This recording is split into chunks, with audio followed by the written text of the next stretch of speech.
Sot po përgatis një ëmbëlsirë pa pjekë. Është e mrekullueshme. Në një enë hedhim 300 gram biskota të bluara. Këtu shtojmë 150 gram arra të bluara. I përzim bashk edhe i lajmë anash. Pastaj vazhdojmë. Në një enë tjetër hedhim 200 gram gjalp ose margarin, 2 lugë të gjellës sheqer pluhur, i përzim pak me dorë, pra me anë të lugës, derisa të bashkohet mirë masa e pastaj vazhdojmë përgatisim pjesën tjetër. Në tenxhere po hedhim 6 lugë të gjellës sheqer, 3 pako me puding vanilje. Pra, po përgatisim ëmbëlsirë me biskota dhe puding, 3 pako me puding vanilje ose aromë vanilje.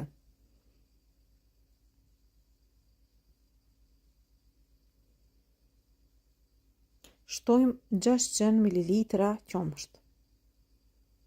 Masën e përgatitur e përzim me lupë derisa të tërhetet mirë pudingu edhe sheqeri. E pastaj tenxherën e vendosim në zjarr dhe vazhdojmë ezim. Pra, vazhdimisht duhet me përzi. Tash presim që pudingu të zihet. Mirë po, duhet ta përzijeni vazhdimisht.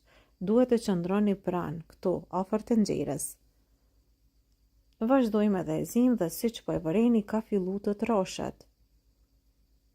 Pasi pudingu të troshet, e largojmë tenxherën, pra e lajmë pak që të ftohet, vetëm pak.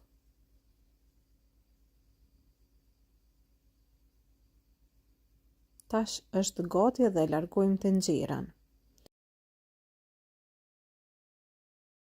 Tash po vazhdoj edhe po e përzi pak për 2-3 minuta edhe pak të ftohet, pra e lam, pastaj do ta bëjmë bashk pudingun edhe gjalpin. Pra, tash i bëjmë bashk.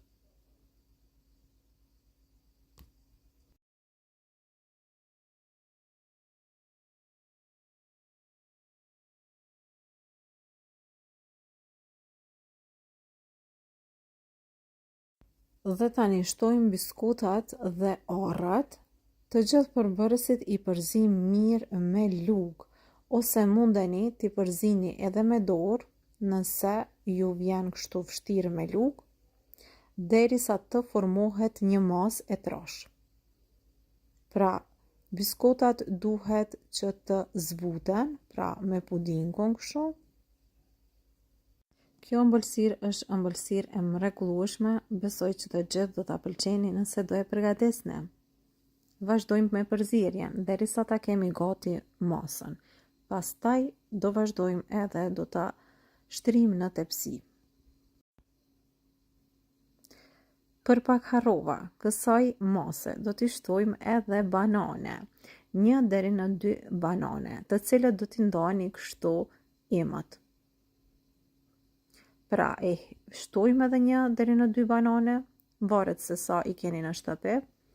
E pastaj masën sërish do ta përzi edhe do ta hedhim në tepsi.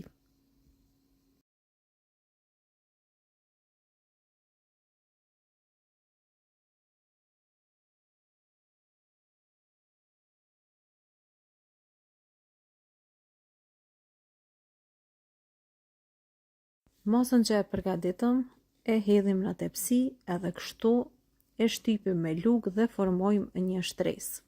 Pra, kjo është ëmbëlsirë që vërtet ja vlen të provohet, pasi që do ta përgatisni shumë shpejt, pra në pak minuta. Pasi ta kemi gati, pra pasi që ta shtrim mirë kështu, atëherë do ta vendosi vetëm pak në frigorifer për 5 minuta që të ftohet, dhe pasi që të ftohet, do të vazhdojmë edhe do të përgatisim kremin. Tash në një enë tjetër hedhim krem pluhur për ëmbëlsira, pra me aromë vanilje. Mund të përdorni edhe krem pana ose hopla, nëse nuk mund të gjeni krem për ëmbëlsira, pra 2 pako krem për ëmbëlsira. Këtu do të shtojmë 1 gotë me qumësht, por gota gjithmonë e qumshtit duhet të jetë e ftohtë. Pra qumsht i ftohtë nga frigoriferi, 1 gotë ose 200 ml. Vazhdojmë edhe e rrohim me mikser derisa të bëhet një masë e trashë, sepse sa më e trashë të bëhet masa, aq më e mirë, pasi që më mirë do të qëndrojë mbi ëmbëlsirën e përgatitur. Vazhdojmë tash e rrohim mirë derisa të formohet një masë e trashë.